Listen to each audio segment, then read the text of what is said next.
ರಾಜ್ಯದಲ್ಲಿ ಸುದೀರ್ಘ ಕಾಲ ಮುಖ್ಯಮಂತ್ರಿಯಾಗಿದ್ದವರು ಎಂಬ ಹೆಗ್ಗಳಿಕೆ ಹೊಂದಿದ್ದ ದೇವರಾಜ ಅರಸು ಅವರ ದಾಖಲೆಯನ್ನ ಜನವರಿ 6ರಂದು ಸಿದ್ದರಾಮಯ್ಯ ಸರಿಗಟ್ಟಿದ್ದಾರೆ. ದೇವರಾಜ ಅರಸು ಅವರು 1972ರಿಂದ 1977ರವರೆಗೆ ಹಾಗೂ 1978ರಿಂದ 1980ರವರೆಗೆ ಅಂದರೆ 7 ವರ್ಷ 239 ದಿನಗಳ ಕಾಲ ಈ ರಾಜ್ಯದ ಮುಖ್ಯಮಂತ್ರಿಯಾಗಿದ್ದರು. ಕರ್ನಾಟಕ ಕಂಡ ಮುಖ್ಯಮಂತ್ರಿಗಳಲ್ಲಿ ಅರಸು ಅವರು ಅತ್ಯಂತ ಹೆಚ್ಚು ದಿನಗಳ ಕಾಲ ಮುಖ್ಯಮಂತ್ರಿಗಳಾಗಿ ಆಡಳಿತ ನಡೆಸಿದ್ದು ದಾಖಲೆಯ ಪುಟ ಸೇರಿತ್ತು. ಇನ್ನು ಆ ದಾಖಲೆಯನ್ನ ಮುಖ್ಯಮಂತ್ರಿ ಸಿದ್ದರಾಮಯ್ಯನವರು ಈಗ ದಾಟಿದ್ದಾರೆ. ಮೊದಲ ಅವಧಿ 2013ರಿಂದ 2018ರವರೆಗೆ ಹಾಗೂ ಎರಡನೇ ಅವಧಿ 2023ರಿಂದ ಇವತ್ತಿನವರೆಗೆ 7 ವರ್ಷಗಳ 239 ದಿನಗಳ ಕಾಲ ರಾಜ್ಯದ ಮುಖ್ಯಮಂತ್ರಿಯಾಗಿ ಮುಂದುವರಿಯುವ ಮೂಲಕ ಅರಸರ ದಿನಗಳ ಆ ದಾಖಲೆಯನ್ನ ಮುರಿದಿದ್ದಾರೆ. ಇಲ್ಲಿ ಗಮನಿಸಬೇಕಾದ ಬಹಳ ಮುಖ್ಯವಾದ ಅಂಶವೆಂದರೆ ದೇವರಾಜ ಅರಸು ಮತ್ತು ಸಿದ್ದರಾಮಯ್ಯನವರು ಇಬ್ಬರು ಹಿಂದುಳಿದ ವರ್ಗದಿಂದ ಬಂದವರು, ಇಬ್ಬರು ಮೈಸೂರು ಜಿಲ್ಲೆಯವರು, ಇಬ್ಬರು ಕಾಂಗ್ರೆಸ್ ಪಕ್ಷದಿಂದ ಮುಖ್ಯಮಂತ್ರಿಗಳಾದವರು, ಇಬ್ಬರು ಸಾಮಾಜಿಕ ನ್ಯಾಯ ಮತ್ತು ಜಾತ್ಯತೀತ ನಿಲುವಿಗೆ ಬದ್ಧರಾದವರು. ದೇವರಾಜ ಅರಸು ಅವರು ಮುಖ್ಯಮಂತ್ರಿ ಪದವಿಯಿಂದ ಕೆಳಗಿಳಿದಿದ್ದು ಜನವರಿ 7, 1980ರಂದು.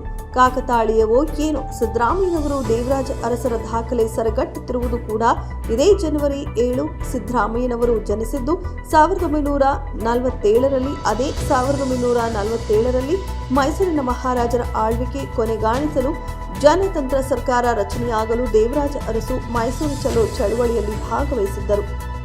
ದೇವರಾಜ ಅರಸು ಅವರು ರಾಜಕಾರಣದಿಂದ ನಿರ್ಮಿಸಿದ್ದು 1982ರಲ್ಲಿ. ಅದೇ 1982ರಲ್ಲಿ ಸಿದ್ದರಾಮಯ್ಯನವರು ರಾಜಕಾರಣಕ್ಕೆ ಅಡಿಯಿಟ್ಟಿದ್ದರು.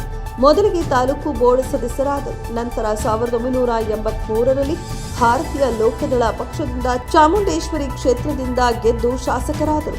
ಆಗ ರಾಜ್ಯದಲ್ಲಿ ಮೊಟ್ಟಮೊದಲ ಬಾರಿಗೆ ಕಾಂಗ್ರೆಸ್ಸೇತರ ಸರ್ಕಾರ ರಚನೆಯಾಗಿತ್ತು. ಅದು ದೇವರಾಜು ಅರಸು ಅವರ ಕೊಡುಗೆಯಾಗಿತ್ತು.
ಮೆಂಡು ನ್ಯೂಸ್ ನೆಟ್ವರ್ಕ್, ಸತ್ಯದ ಕನ್ನಡಿ.